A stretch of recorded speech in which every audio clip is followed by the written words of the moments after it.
innovation, to standardizing, to implementing. And we know that we have you on our side, and we're extremely happy of the driving force that you have shown over the past years. Of course, we cannot do this alone.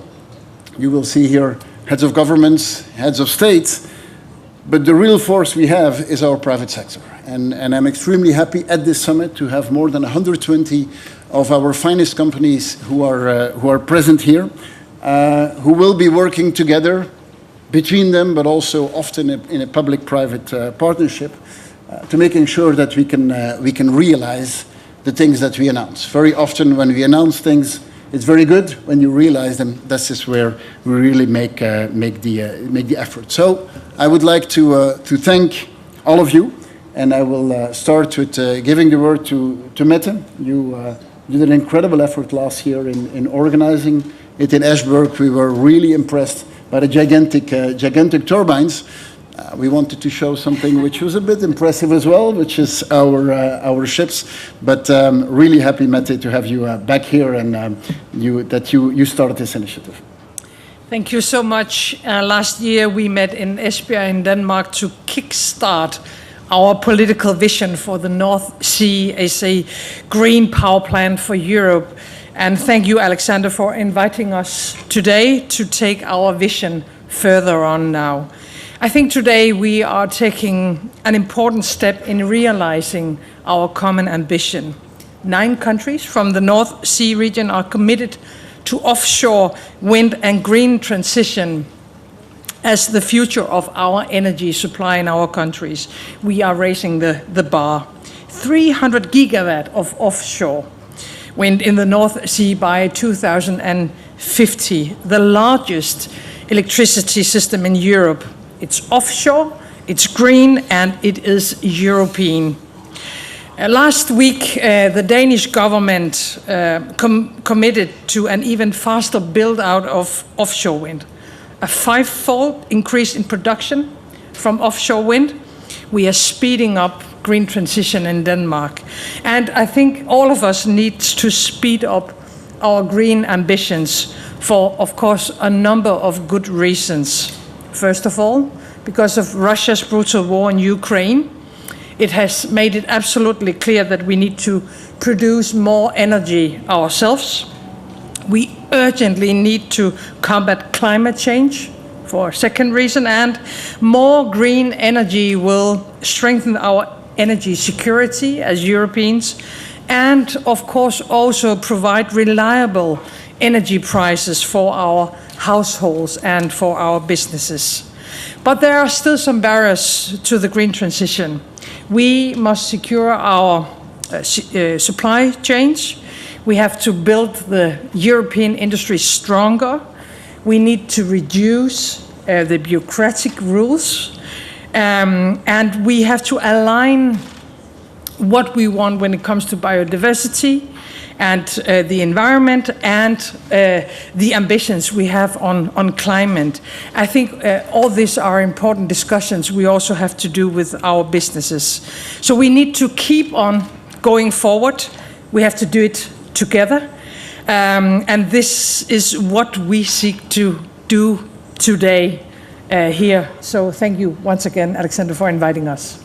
Thank you, Mette. Ursula, I talked about the leadership role you take, and you've led us through the different crises. This crisis is one which we can use to make a step forward, and really happy that you that with plans like the Green Deal and so on, you've shown the direction. Extremely happy to have you here among us.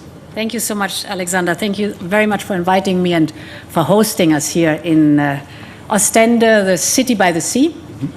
And indeed, as you said, a lot has changed and improved since last year when we had our first meeting in Esbjerg.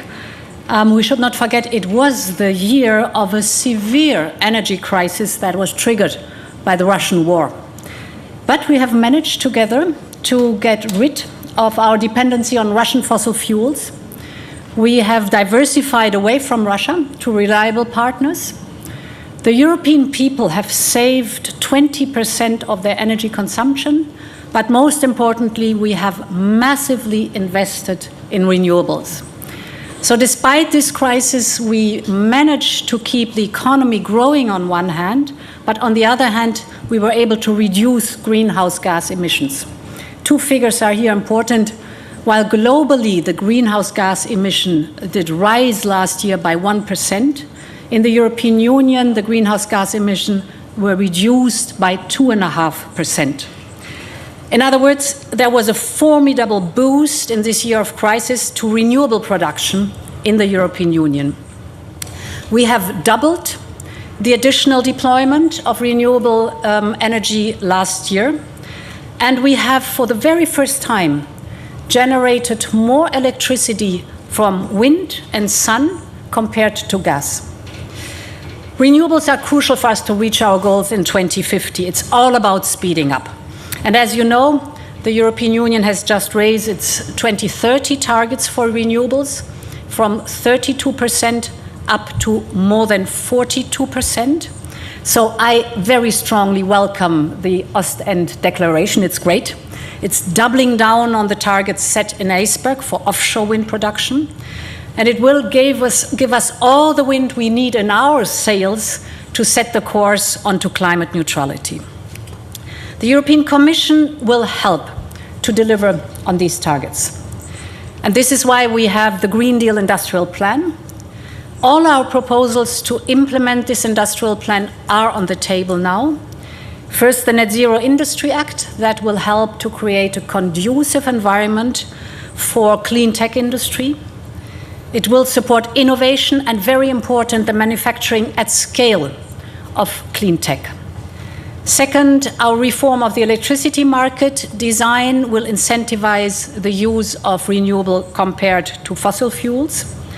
And third, our Critical Raw Materials Act aims at securing the supply of the materials that are so badly needed to build wind turbines and other clean tech. One very last point on renewable hydrogen. I'm very glad that we have stepped up the ambition on renewable hydrogen. Green hydrogen can be the game changer for Europe, our industries, and our economy. And the North Sea region has the potential to produce massive amounts of green hydrogen and to become the main corridor for imports. So, of course, I am very happy, and I would like to invite the countries here today to work on cross-border hydrogen projects. The Commission is ready to support as much as possible, and in parallel we will make sure that the hydrogen bank that we will create is operational by the end of this year to create a full-fledged European hydrogen market. So in sum, Europe has become the house of renewables, and the North Sea is becoming the powerhouse of Europe. Thank you.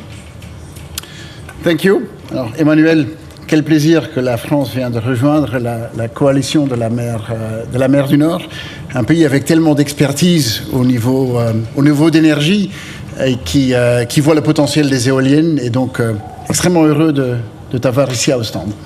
Merci beaucoup, merci Monsieur le Premier ministre, cher Alexander, pour l'accueil, et heureux d'être ici à Ostende, et merci Madame la Première ministre, chère Metteux, d'avoir initié cette alliance. En effet, beaucoup de choses ont été dites, mais à neuf et avec le soutien de la Commission européenne, je crois que la stratégie qui est déployée ici est cohérente avec notre triple objectif.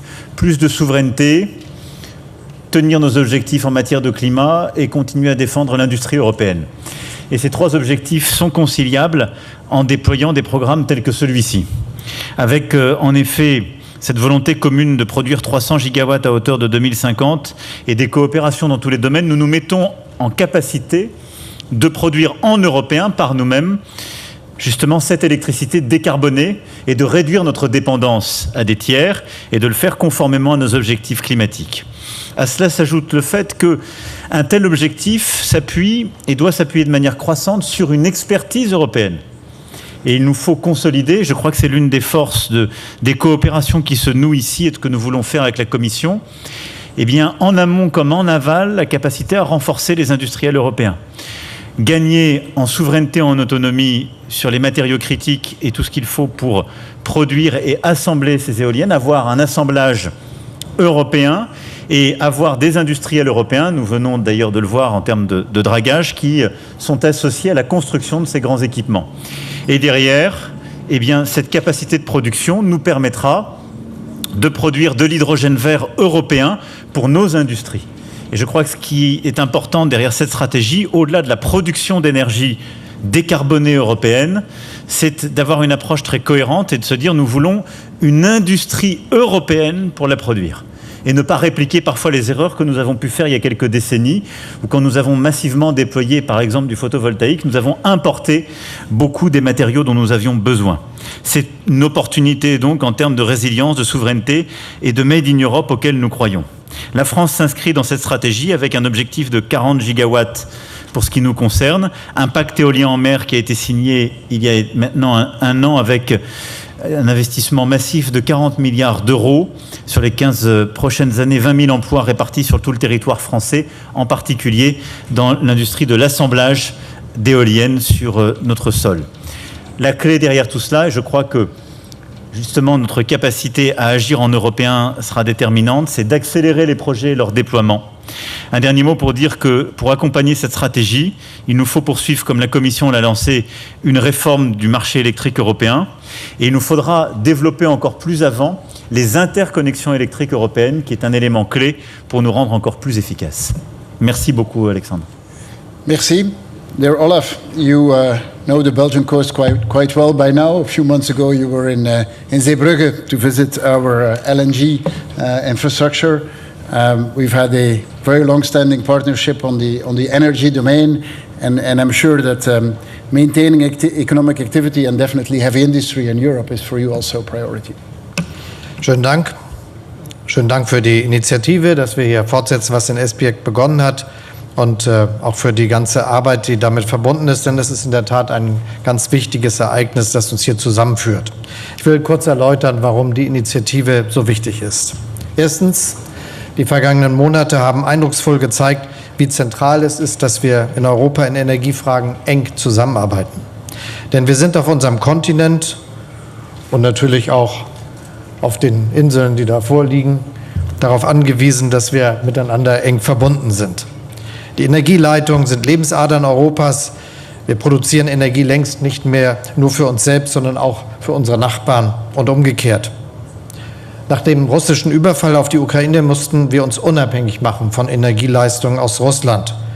Das haben wir geschafft mit Unterstützung unserer Freunde und Nachbarn. Und ich bin dafür unverändert sehr dankbar. Das hat mich ja auch das letzte Mal nach Zeebrugge geführt und an viele andere Orte. Zweitens gehen wir eine noch größere Herausforderung jetzt sehr entschlossen an. Wir wollen in Deutschland bis 2045 klimaneutral wirtschaften, unsere Energie aus Windkraft, Solarenergie und Biomasse gewinnen und auf fossile Energien verzichten zum Schutz unseres Klimas. Windenergie auf See birgt dafür ein ganz, ganz großes Potenzial. Und mit der Nordsee haben wir das Energie-Powerhouse quasi vor der Haustür. Seit unserem Treffen im vergangenen Jahr in Esbjerg ist unser Kreis hier deutlich größer geworden, wie man ja an diesem breiten Podium ganz gut sehen kann. Gemeinsam wollen wir die Energie der Nordsee erschließen und bis 2030 ca. 120 Gigawatt Offshore-Windparks installieren. Dafür haben wir auch schon eine große Reihe wichtiger Entscheidungen getroffen. National und auch auf europäischer Ebene haben wir den Rahmen für den Ausbau der erneuerbaren Energien deutlich verbessert und die Verfahren beschleunigt. Ich bin ganz besonders der Europäischen Kommission dankbar für die entsprechenden Gesetzesvorschläge, die wir voranbringen konnten. Gemeinsam diskutieren wir regelmäßig in der Nordsee-Energiekooperation, wie wir den Ausbau der Windenergie und der Netze weiter voranbringen können. Unsere Netzbetreiber erarbeiten Konzepte, um Offshore-Strom und Wasserstoff an den Küsten zu nutzen, ihn dort zu produzieren, anzulanden, was den Wasserstoff betrifft. Bei aller Ambition müssen wir drittens aber auch ehrlich genug sagen, die Herausforderungen bleiben groß, sie sind immens und es bleibt noch eine ganze Reihe zu tun. Vor allem, wir müssen schneller werden. Bei der Identifikation von Flächen, bei Genehmigungen, beim Bau von Anlagen und Netzen dürfen wir keine Zeit mehr verlieren. Und gerade wenn wir jetzt genau sehen, welche ungeheuren Möglichkeiten der Stromproduktion und der Wasserstoffproduktion die Nordsee bietet und gleichzeitig wissen, dass oft die industriellen Zentren, die diesen Strom benötigen, gar nicht direkt an der Küste liegen, sondern viele davon zum Beispiel in Deutschland im Südwesten der Republik, dann ist es wichtig, dass wir die Struktur des Netzausbaus immer mitdenken und auch im Blick haben, dass das genauso schnell vorangehen muss, wie die Stromproduktion anläuft. Und das ist etwas, was wir zustande bringen müssen. Wir müssen auch größer denken. Es braucht mehr Anlagen. Wir müssen dafür die notwendigen Lieferketten stärken. Und deshalb brauchen wir gerade hier in Europa eine starke Zulieferindustrie. Ich bin sehr dankbar, dass hier in dem Business-Treffen sehr viele Unternehmen aus Europa, auch aus Deutschland, anwesend sind, dass sie mitarbeiten, dass sie mithelfen werden, dass wir das, was an industrieller Produktion notwendig ist, um diese Sachen mit unseren eigenen Fähigkeiten und Technologien voranzubringen, dass sie das zeigen und dass wir das voranbringen können.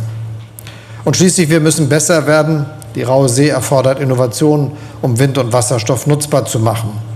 Und wir müssen, heute ist ein Beispiel dafür, mehr kooperieren. Davon kann ganz Europa profitieren. Und schließlich, auch das hat das letzte Jahr auf brachiale Weise gezeigt, wir müssen unsere Offshore-Industrie effektiv schützen. Hier spielen wir als Anrainer, aber auch die EU und die NATO eine wichtige Rolle. All das wird nur gemeinsam gehen. Und das Treffen hier in Ostende ist ein wichtiger Schritt auf diesem gemeinsamen Weg. Die Erklärung, die wir gleich unterzeichnen, macht das noch einmal deutlich. Und deshalb nochmal vielen Dank, Alexander, für die Einladung und Organisation.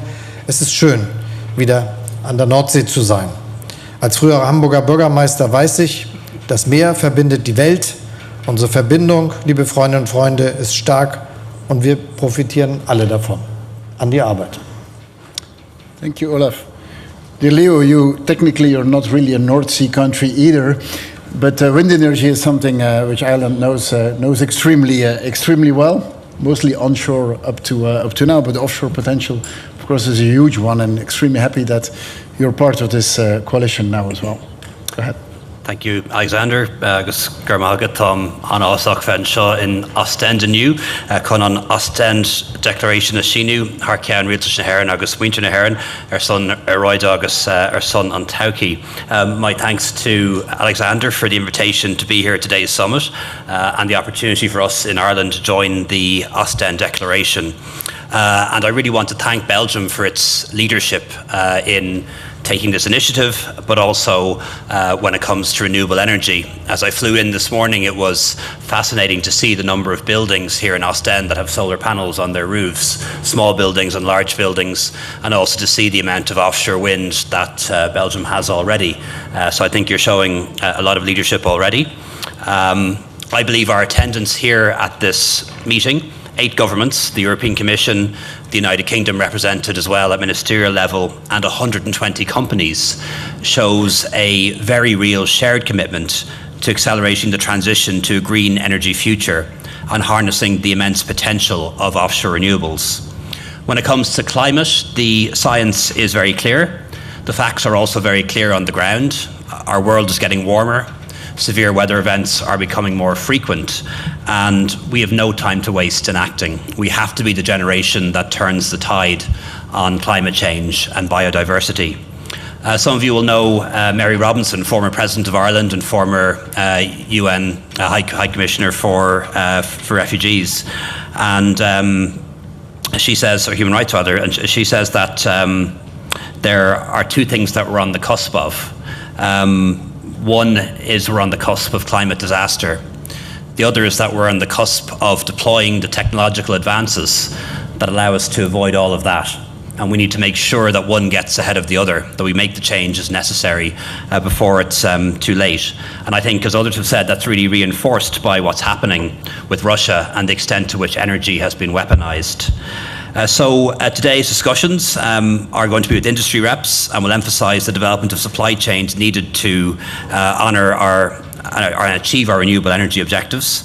We're already making significant progress with the framework on the North Sea's energy cooperation, and a memorandum of understanding between its members and the UK is now in place.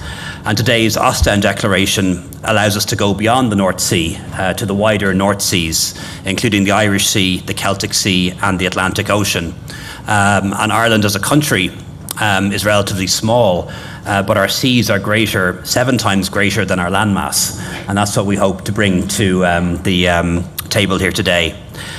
We also must ensure that biodiversity is protected in whatever we do, that our rural, local and coastal communities benefit from opportunities and also the green jobs that will arise. So really looking forward to working closely with our regional partners and the European Commission to build the offshore grids and electricity interconnection that will benefit us all.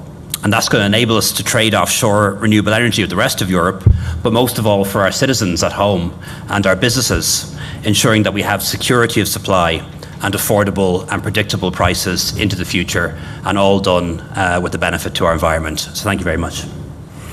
Yeah, thank you. Xavier, ce que beaucoup de gens ne savent pas, c'est l'investissement historique que le Luxembourg a toujours fait dans le renouvelable et le rôle que vous avez joué déjà dans la mer du Nord. Et cette invitation, naturellement, est surtout une invitation pour en faire encore davantage. Oui, comme toujours. Merci pour l'invitation, cher Alexander. Oui, certains d'entre vous, c'est la première question qu'ils m'ont posée quand je suis arrivé, mais qu'est-ce que vous faites ici ? Alors, vous devez savoir que ce n'est pas nouveau que Luxembourg participe à des projets. Je tiens à remercier Mette, d'avoir lancé cette initiative ici avec ces pays autour de la table. Le Danemark est le premier pays avec qui nous avons signé justement aussi un accord où le Luxembourg investit avec le Danemark dans l'offshore et qui nous permet donc d'avoir aussi une sécurité jusqu'en 2025, aussi à partir de 2025 concernant l'énergie renouvelable. L'énergie renouvelable est quelque chose dans lequel mon pays croit. Et je dois vous dire que les efforts qui ont été faits sont importants. Nous avons triplé la production d'énergie éolienne au cours des 6 dernières années et nous constatons aussi un succès particulier dans le système d'énergie solaire où en 2021 nous avons installé 15 fois plus d'unités qu'encore en 2016. Ich habe auch bei der letzten Rede, die ich gehalten habe über die Lage der Nation in Luxemburg, auch angekündigt, dass es, und das hat der Leo vorher gesagt, als er mit dem Flieger hier über Ostend geflogen ist, wie viele Solarenergie hier in Ostend auf den Häusern auch installiert sind. Und wir sind der Überzeugung, dass heutzutage auch die Wahl, um mitzumachen, soll kein Luxus sein. Wir haben es auch angekündigt, dass der Staat auch den Leuten eine Solarpanel-Möglichkeit auch installiert und dann wird es während einer gewissen Zeit der Staat die Produktion bekommen und dann nachher werden wir es ermöglichen, dass die Leute es dann zurückbekommen, anstatt zu leihen. Das gibt es ja auch in verschiedenen Ländern, wo dann der Staat zum Beispiel auch ein Dach anmietet und hier ist dann die Möglichkeit, dass die Leute nach einer gewissen Zeit dann auch das Material dann bekommen. Wir sind jetzt bei der ganzen Analyse, um zu sehen, auch, ob es sich rentiert oder nicht, aber wie gesagt, im Moment ist noch in Europa die Solarenergie aber Ausnahme, wenn man mit dem Flieger über eine Hauptstadt oder eine Stadt fliegt und es soll für uns, die Ausnahme soll sein, dass nichts drauf ist in Zukunft.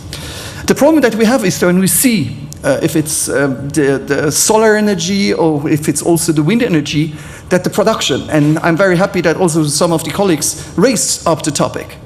We see that the energy production, we are very dependent. We saw it with Russia coming from one kind of the products. Now we see with the LNG, even it's trusted partners, but it comes from the other side of the world, or from the south or from the west.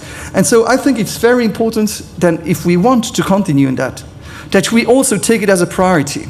Solar panels, we were leaders. We were leaders. Now China is a leader. When we see also the turbines, we have, if you look, the biggest companies, very few are European companies. The Chinese, again.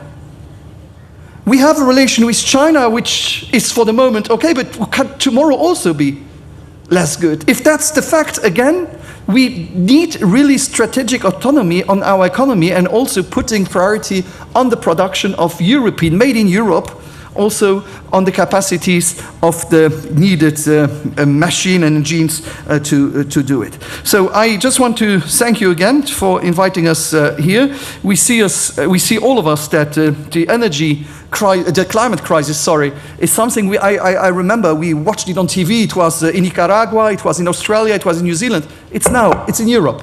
And it's not yesterday or tomorrow or in 5 years. It is now that we have to act.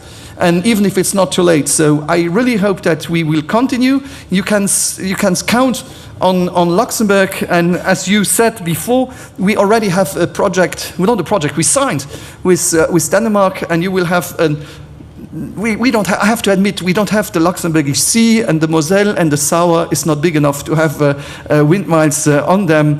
But if we are useful, we will continue to be useful. And this is also an invitation for other colleagues who have no seas. You don't need to have the seas. If you have capacities to do common things, we will make bigger things together. So thank you very much for the invitation. Thank you. Mark, die Noordzee die delen wij tussen België en Nederland en heel veel activiteiten op die Noordzee.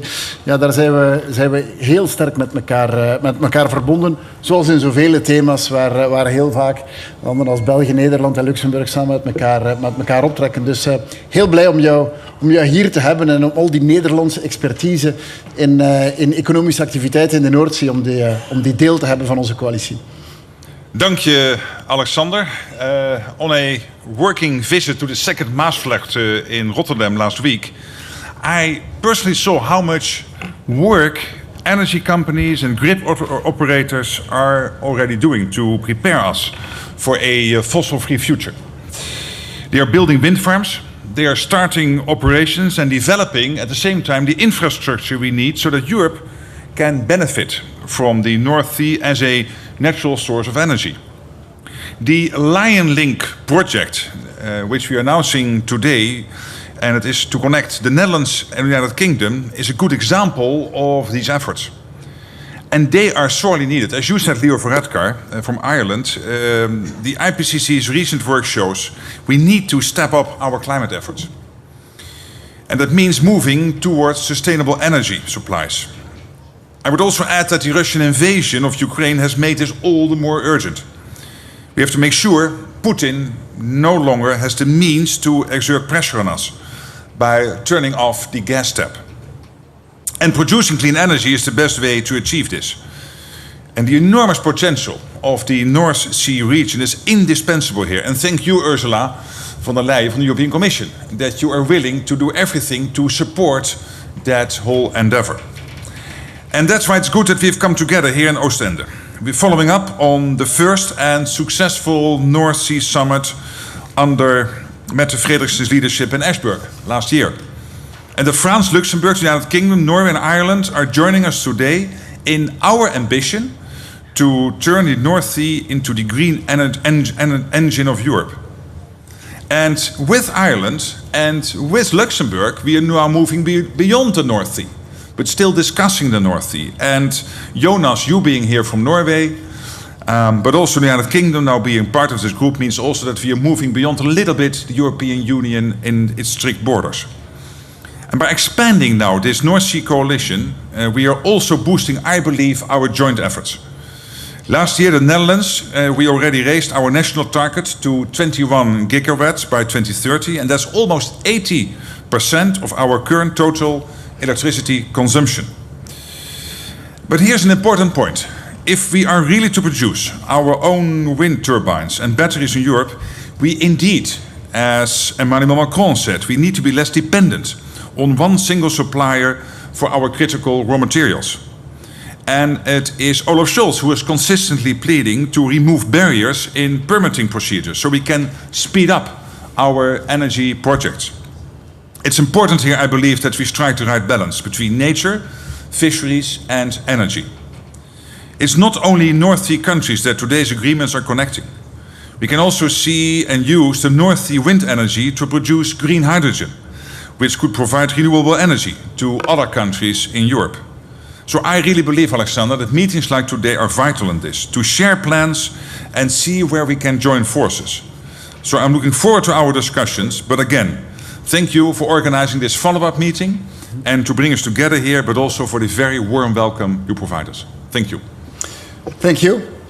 Dear Jonas, you've been a long-term partner of the European Union in all questions related to energy, and especially last year. And I think there's a warm thank you from all of us in the role that Norway has played in helping us to get through this crisis.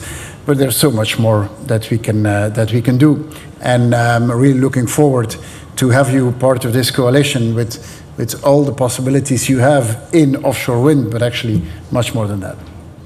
Thank you, Alexander. It's good to be the new kid on the block with my friends around this North Sea emerging biggest energy region potentially in the world.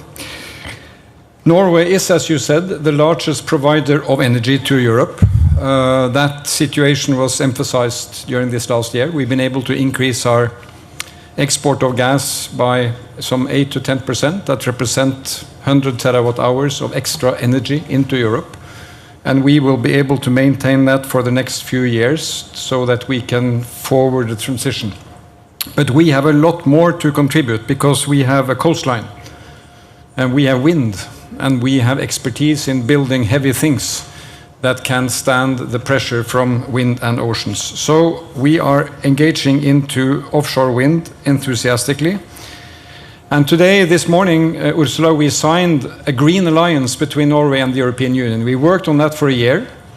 Norway has integrated our objectives to reach Paris obligations with the European Union. These are our partners. We have integrated economies.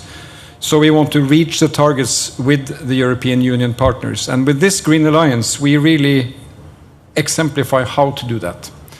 And one important part is to take this paradox of Russia's invasion. It has actually accelerated Europe's independence towards energy security with the renewable push. And we want to be part of that. So there are a lot of dimensions here where we have expertise. Offshore wind, especially the floating windmills, which have to build on expertise from heavy structures out offshore. Hydrogen production, be it green, or in the intermediary time blue, namely by gas, where we extract the CO2, store it 2,000 meters under the seabed, and Norway has done that for 20, 30 years. We know the technology and how to do it. So our ambitions are also high. By 2040, we aim for 30 gigawatt. That is about 1,500 windmills. And for what is linked to the southern part of Norway, we want to see that in a North Sea perspective, and then we will follow up along our coast towards the Barents Sea and Arctic waters, because we also need this energy there. I would also like to emphasize that we as governments should help push this industry to get off the ground. But the key here and the core is the private sector. And I would like to salute you, Alexander, for having followed up what Mette did last year in Esbjerg. And here it is even more impressive, the number of companies with world-class expertise. I'm happy to see there are 10 to 15 Norwegian companies, and they will contribute actively in the side events which are around here. So we are building value chains. They are European, they are North Sea, and they will really make a difference. Norway is really happy to be part of it, and I hope that we will be able to one day invite you to a similar gathering at our shores, and then we will make the windmills turn. Thank you. Thank you. After all of this, you might have some questions, but before we go to the questions, we will proceed to the signing of the Ostend Declaration. And so two representatives of the Ostend Youth City Council, Lens and Chiara, will bring you the declaration and will ask each one of you to sign it. Give them an applause, first of all. Yes.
Okay, thank you. Give them another applause. Doing this. Excellent job. Ostend Declaration, to summarize it, from announcement to implementation for a greener, a more sustainable, and a more independent Europe. Hey.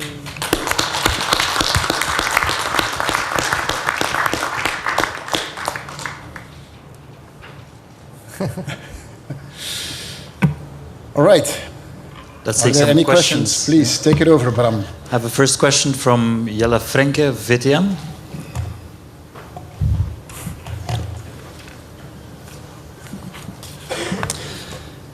Prime Minister, Belgium is considering a legal procedure against France concerning the construction of a wind farm in the North Sea at Dunkirk. That's not really a proof of collaboration and stepping up ambition. What is your position on that legal procedure? And more broadly, what are the concrete measures or deals you have now that the action will speed up? In advance, you said that it has to go further than only showing ambitions. What are these concrete steps? Mm-hmm. Well, first of all, in planning offshore wind parks, we need to talk. And between Belgium and France, we're in very intensive talks on this new very big windmill park off the coast of Dunkirk. And I'm quite sure we will come to an agreement which is satisfying for both countries. When I say from announcement to action, what we need to do is to standardize and industrialize. This offshore wind industry is one which is very much innovation driven. It will remain innovation driven. But the biggest gain today is in speeding up the building. If we want to speed up the building, you need to standardize it. That means standardizing the zoning, standardizing the tendering, standardizing also the security measures that we need to take to secure these industries, standardizing the financial model, which makes it easier to finance it, and then synchronize between us. If we decide to build all at the same time, the industry gets in trouble. If we plan it in the right way, we can scale up. Today, we have a capacity to build approximately 7 gigawatts per year. If we want to achieve our ambitions, we need to get to 20 gigawatts per year. It is possible with our private sectors, but we need to help. And this is, to me, the main goal of this summit, is announcement, yes, but especially synchronizing better and making sure that together we can go from announcement to speed. I have a second question by Ole Rieborg, DR.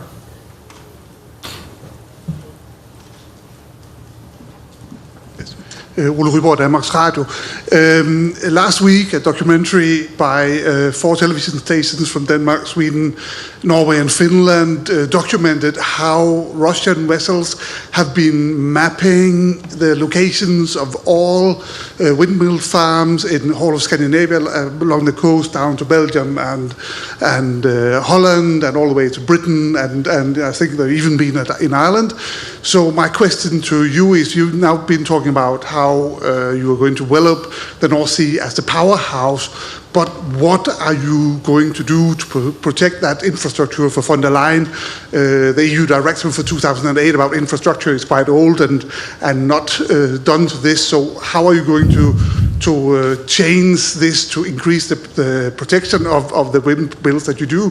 And even I'm curious about the Franco-German engine in all this.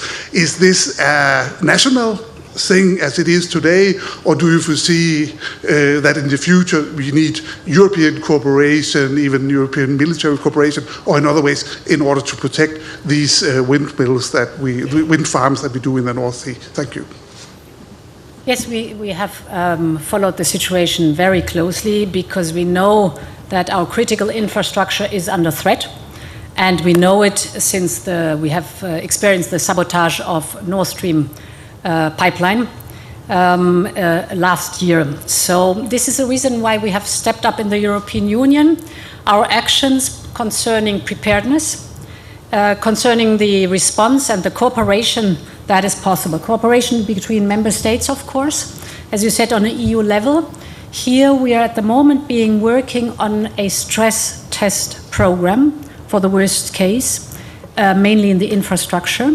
We had a first stock taking in April, and we will take the results to identify our weaknesses, but of course also strengthen our resilience. The second part, which is very important, is not only the European Union is working on this topic, but we are teaming up with NATO. And with NATO, we have created a joint task force, basically working on the same principles I've just explained, but it includes the whole possible range of threats, for example, also the topic of cyber threats concerning our key sectors, and namely also, of course, energy. The EU-NATO experts are at the moment working on a program for coordinated resilience, and the results of this we will present to you, the leaders, at the NATO summit, which will then take place in July. So you see, we've really stepped up because we know it's crucial and critical that we are up to date there. Just one word to say that we do believe this is a matter of security for all of us. So we are available, and by the way, we coordinated this type of effort with Norway and some other players when it happened indeed a few months ago. And we are still available. It's part of our national defense strategy to be precisely involved in the defense of critical infrastructures for energy and telecommunications. And it's part as well of the topics we put on the table on this European political community in Prague. It raised as one of the critical topics, and this is something we will discuss in Chisinau as well with all the players.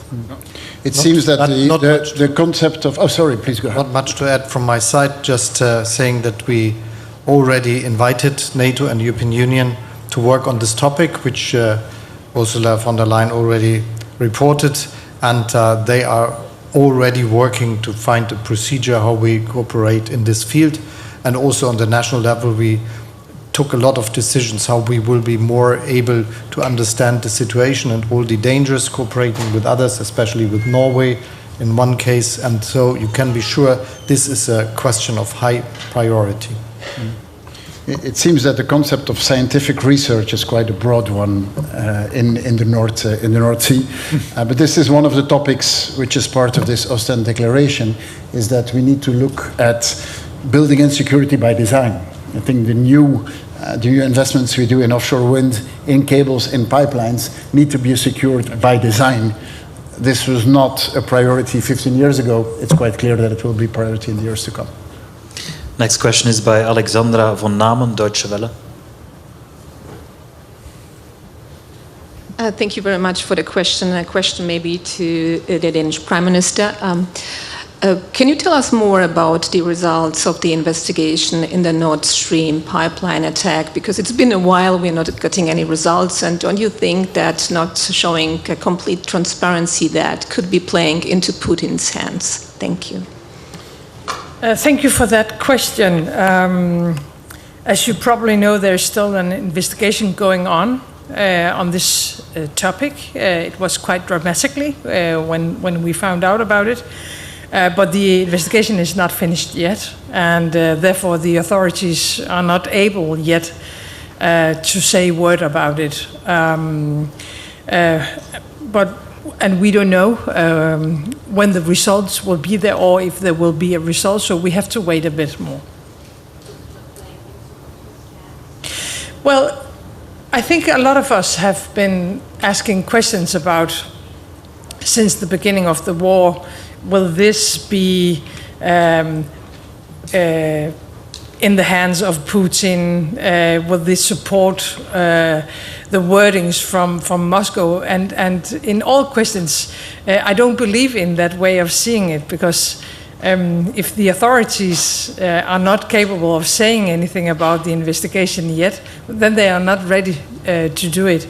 And in our countries, we have to respect, of course, that the authorities have some measures and have some decisions to make, and the political level have other measures and other decisions to make. So, no, I don't agree with you, but the investigation is still going on. A question from Pierre Benazet, Radio France.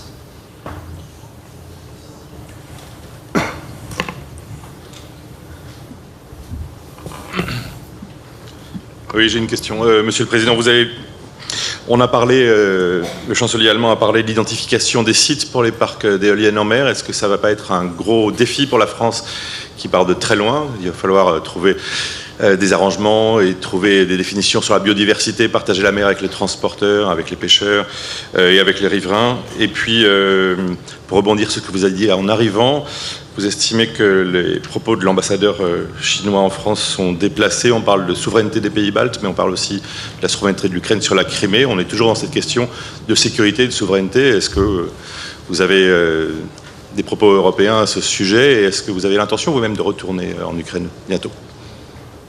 Merci beaucoup. Sur votre deuxième question, je crois qu'il y a une clarté de tous les Européens sur ces sujets pour éviter ces propos excessifs. Et il y a une condamnation unanime des pays qui étaient concernés comme de l'ensemble de nos ministères des Affaires étrangères. Évidemment, je retournerai dans les prochaines semaines, prochains mois, dès que nous aurons défini avec les partenaires européens et le président Zelensky le bon moment en Ukraine. Et à chaque fois, j'ai veillé à avoir une approche utile, c'est-à-dire être présent en Ukraine pour apporter des résultats ou à des moments qui étaient décisifs. Comme vous le savez, j'ai eu il y a 10 jours au téléphone le président Zelensky pour faire un point sur nos envois justement de munitions et d'armes et aussi lui rendre compte des discussions que j'avais pu avoir en Chine. Pour ce qui est de votre première question, nous avons lancé cette stratégie reposant sur l'économie d'énergie, le nucléaire et le renouvelable il y a maintenant un peu plus d'un an et demi. Elle s'est déclinée par un pacte éolien en mer en mars 2022 et l'attribution de 20 gigawatts d'ici à 2030. Et donc ce pacte a commencé à préidentifier des lieux au-delà de ceux qui faisaient déjà l'objet de développement et investir 40 milliards d'euros au cours des 15 ans à venir sur ce sujet. Et donc dans le cadre de la planification qui sera annoncée avant avant le début juillet, nous aurons à déployer justement sur de nombreux sites cette stratégie dont l'objectif, comme je le disais tout à l'heure, est d'avoir une capacité de production de 40 gigawatts à horizon 2050. Et donc c'est de poursuivre l'effort qui a été annoncé il y a un an. Vous l'avez très bien dit, le défi, et c'est le cas d'ailleurs pour tous les collègues, c'est d'identifier des sites qui sont compatibles avec les éléments de biodiversité, les tracés pour justement les activités commerciales et l'activité des pêcheurs. Ce qui apparaît clairement, c'est que nous avons une capacité de le faire en planifiant et donc en prévoyant, et nous avons d'autant plus de capacité que nous avons 4 grandes façades maritimes, ce qui nous donne aussi une liberté, si je puis dire, de choix, une capacité à négocier plus large. Donc oui, l'objectif que j'ai donné est bien celui que nous délivrerons et sur lequel nous avons des capacités à faire. Theresa Munch from DPA for the next question, please.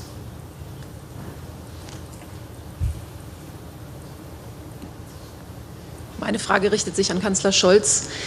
Sich ambitionierte Ziele zu setzen, ist ja immer einfach, aber in der letzten Zeit ist beim Ausbau von Windenergie auf See nicht so richtig viel zusammengegangen in Deutschland und auch in Europa. Was macht Sie so zuversichtlich, dass es diesmal anders kommt, dass jetzt so richtig Schubkraft reinkommt? Schönen Dank für die Frage. In der Tat, der Ausbau der Windenergie an Land und auf hoher See ist in den letzten Jahren nicht mit dem Tempo vorangegangen, das wir gebraucht hätten. Deshalb haben wir auf nationaler Ebene in Deutschland, aber auch auf europäischer Ebene jetzt sehr, sehr viele Gesetze geändert oder sind dabei, sehr viele Gesetze zu ändern, um genau dieses Tempo zu erreichen. Und es gibt aber einen klaren Maßstab. Wenn wir an die europäischen Regulierungen, die wir heute haben, denken und wenn wir an die deutschen Regeln, die wir heute haben, denken, werden wir keines unserer Ausbauziele erreichen, wenn wir sie nicht ändern. Und deshalb ist es notwendig, dass wir das tun. Darüber besteht aber auch ein großer Konsens bei den europäischen Regierungschefs. Da besteht ein großer Konsens auch im Parlament. Und wir haben jedenfalls in Deutschland unbedingt diesen Willen dazu. Deshalb gehen wir jetzt auch anders vor. Wenn das Ziel für Deutschland ist, 80% des Stroms 2030 aus erneuerbaren Energien zu produzieren, bedeutet das, dass wir genau ausrechnen können, wie viel Offshore-Wind aus der Nordsee, wie viel Wind onshore in Deutschland, wie viel Solarpaneele in Deutschland, wie viel Stromleitung in Deutschland und wie viel Elektrolyse dazu notwendig sind. Und auch, wie viele Importkapazitäten für Wasserstoff wir brauchen. Und weil das jetzt möglich ist, wir das auch öffentlich sagen können und auch verfolgen können, werden wir das Tempo auch erreichen. Das heutige Treffen ist deshalb besonders wertvoll, weil wir uns nicht nur als Regierung treffen, sondern weil wir auch gleich mit der Wirtschaft sprechen. Denn wir müssen ja sagen, jetzt geht's los, jetzt findet das statt, jetzt gewinnen wir die Geschwindigkeit, die wir dazu brauchen. Und während wir das tun und während wir Gesetze ändern und Planungen ausbauen, um das zu erreichen, muss in dem gleichen Augenblick überall in Europa in Unternehmenszentralen die Entscheidung getroffen werden, wir setzen da drauf, das wird wirklich passieren, wir bauen unsere Kapazitäten aus, wir investieren in Forschung und Entwicklung. Und diesen gemeinsamen Moment, den schaffen wir mit dem, was wir unter anderem heute tun. Und deshalb bin ich sicher, es wird klappen. Naomi O'Leary of the Irish Times.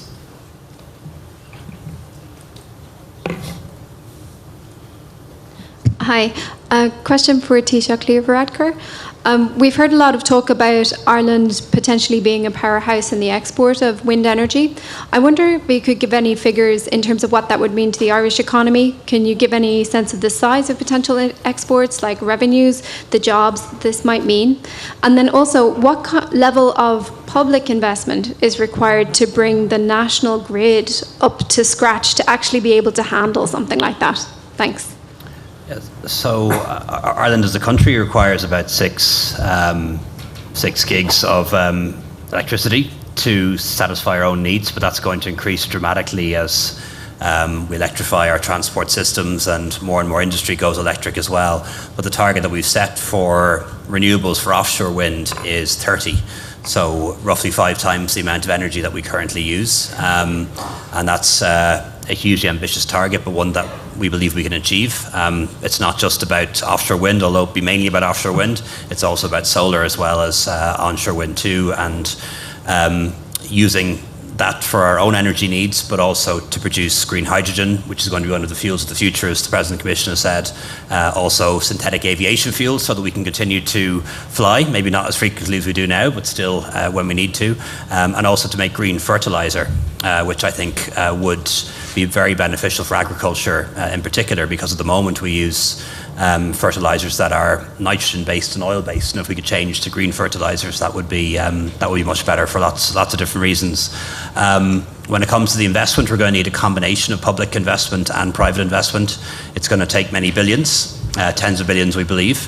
But crucially, I think we need to understand that this form of public investment is public investment that will pay for itself, because people and businesses pay for electricity.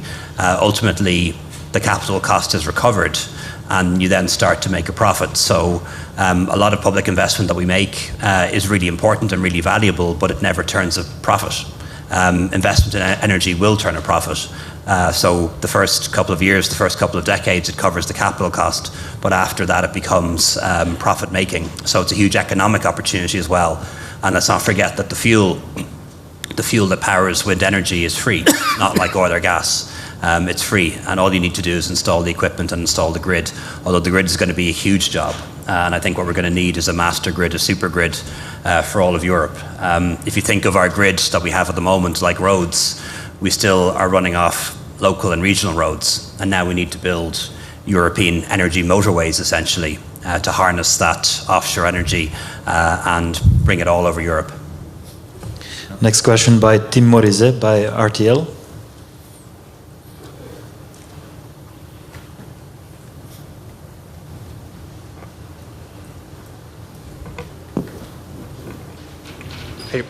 So Luxembourg is currently importing 80% of its electricity from abroad. How can nations like Luxembourg, smaller nations, profit from this cooperation? Is that going to mean 100% green energy imports in the future? So I'm very proud to tell you that we were able last year, for the first time in our history, to have renewable energy covering all the private households. This is new for Luxembourg. This was not the case before. I think that to say that the whole economy and industry will be covered by renewable energy tomorrow would be a lie. So we are looking for all the opportunities that we can have to see. This is with Denmark, where I told you that we signed an agreement. This is why I'm sitting here, where we try to find, to push also the colleagues. So it is important for the continent, but it's also important for Luxembourg. We saw how dependent. I just want to remind, because I think we forgot that a few months ago we were asking ourselves when will be a possible blackout on energy. We all forgot.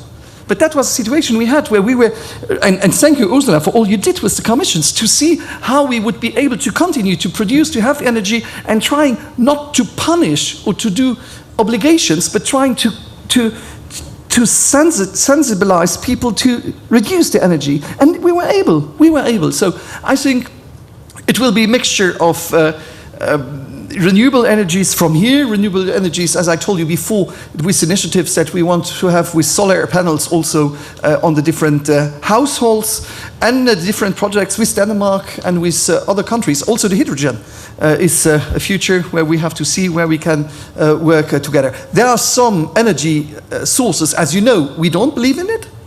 We don't think that they are sure and green. But there are so many opportunities. That's the reason why I'm so happy to be here today, to support these kind of initiatives. Next question by Petra Jan Broers, ANP.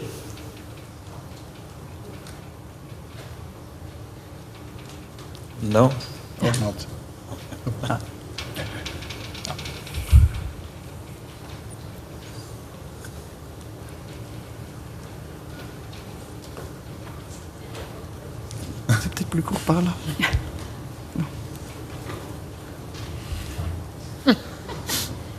Hello, everybody. My name is Petra Jan Broers, ANP. My question is really for Mrs. von der Leyen. Building all these wind parks costs a lot of nitrogen emission. It means that a lot of builders cannot get the permits they need, and it's not going as fast as they like. I know this is one of the things that the member states need to do, but can the Commission help out a little bit in this? How do you tackle this problem? Yes, if I understand you well, it's about the permitting processes that last too long still today. This is the reason why together we have introduced an emergency law last year that says basically that member states are able to define so-called go-to areas. And if these areas are defined, there is legally an overriding public interest. And this makes it possible that the permitting processes can be reduced to less than 1 year. This was the emergency regulation we did last year.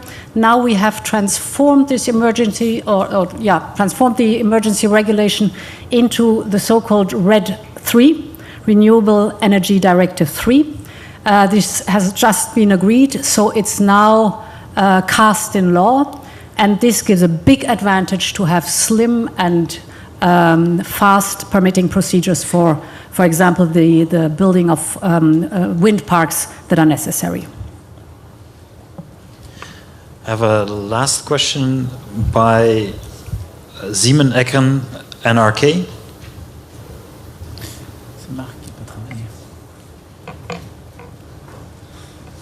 Yes, thank you. It's a question for the Commission President. Norway has wanted to look for more oil and gas in vulnerable Arctic regions, and this was a complex issue in the talks before the pact that you signed today and the Green Alliance. Now you've stated several times how thankful you've been for Norway's support, but how green a country is Norway really in these new ongoing decisions about a new energy reality, in your view? So in the many talks that I had with you, Jonas, I could see how genuine and true the very ambitious green transformation is. And yes, of course, you are a resource-rich country, what, for example, gas is concerned. But it is impressive to see the enormous investment you're doing in green energies. And the Green Alliance is basically working together on all different strands for the green transformation, be it supporting each other when it comes to global targets, or supporting each other, for example, when it comes to developing the renewables, but also supporting each other when it comes to research and development. Carbon capture and storage is a very interesting field that we're working on together. Green hydrogen has been mentioned already. And over time, of course, it's important for us that, for example, the infrastructure we build is one day hydrogen ready. So you see a whole concept behind it. It's the very first green alliance the European Union has with a European country. It's only the second we have at all. And there's a good reason why we choose, and we're glad to have Norway by our side. And the Arctic discussions? We found, I think, a very good balance between the two necessary points. And this is summarized in the Green Alliance, the balance that is necessary to protect, of course, the Arctic region, but also to have the necessary approach to existing fields that you're looking at. Well, I support everything the Commission President said. Let me just say that Norway is in transition from oil and gas to renewable. And I think we're all safe by making that transition in a responsible manner. And half of the increase of Norway's gas export to Europe this last year comes from a site outside Hammerfest, which is definitively in the Arctic. It's LNG coming into European ports. But that site at Hammerfest is at the same time known for extracting CO2 and depositing that under the seabed for eternity, which is a technology which is now being highlighted. So I really believe that we have to be partners in this. If we do a transition by closing one chapter one day to open a new one the next day, we will fail. And I think one part of the vulnerability for Europe last year was that when Russian gas disappeared, there was not enough renewable to fill the space. Now we are moving ahead impressively to fill that space, and Norway will do its part in that green transition. Okay, thank you. Don't run away. There is a press conference of the energy ministers as well, and it would be sad if they would have an empty room, so please stay around. If I can just ask my colleagues to do a last group picture together with our two representatives of the Youth Council, and then we will move out.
Industry.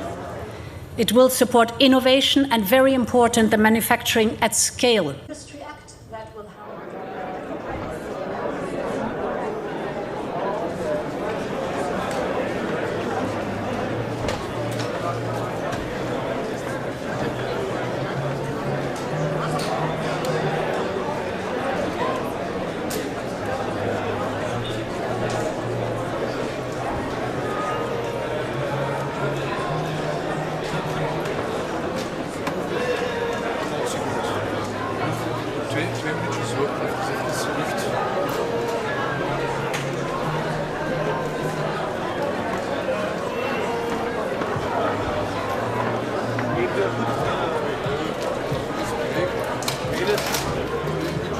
Ja, maar ik bedoel 1 deel of 2 deel. 1 en wat dan ook.